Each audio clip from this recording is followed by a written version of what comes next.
Ni mechi nyingine kubwa, mechi ambayo inaenda kuwakutanisha watoto wa baba mmoja, yaani Mudi na Mohamed wanaenda kucheza mechi ya kukatana na shoka siku ya leo. Klabu ya Yanga wanahitaji sana kuweza kushinda hii mechi, kwa sababu endapo wakishindwa kupata ushindi, Simba ataendelea kushikilia kilele, ataendelea kukaa kileleni kwenye msimamo wa ligi kuu ya NBC Premier League. Hapo jana aliweza kumshenyenta Coastal Union kwa kuweza kupiga comeback ya magoli 2-0.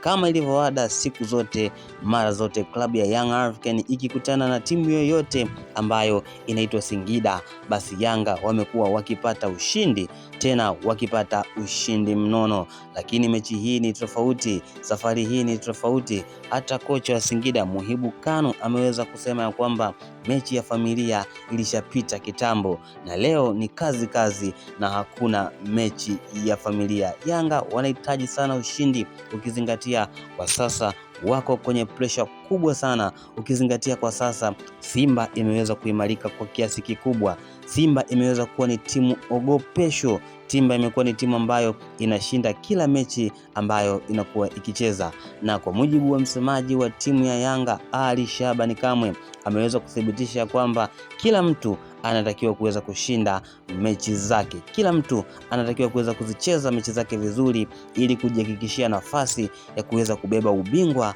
wa ligi kuu ya NBC Premier League kwa msimu huu wa 2025-2026. Ukiangalia wananchi wao wameweza kuchukua mara 4 mfululizo na wanahitaji kwa hali na mali kuweza kubeba mara ya 5 mfululizo ubingwa huu wa ligi kuu ya NBC Premier League, kama ambavyo watani wao walishindwa kubeba mara ya 5 timu ya Simba. Basi na wenyewe wanatakiwa kuhakikisha ya kwamba Yanga hawabebi ubingwa huu wa mwaka 2025-2026. Ikumbukwe mechi iliyopita, mechi dhidi ya Dodoma, Yanga ana kumbukumbu mbaya, Yanga ana kumbukumbu mbovu kwenye mechi za NBC Premier League.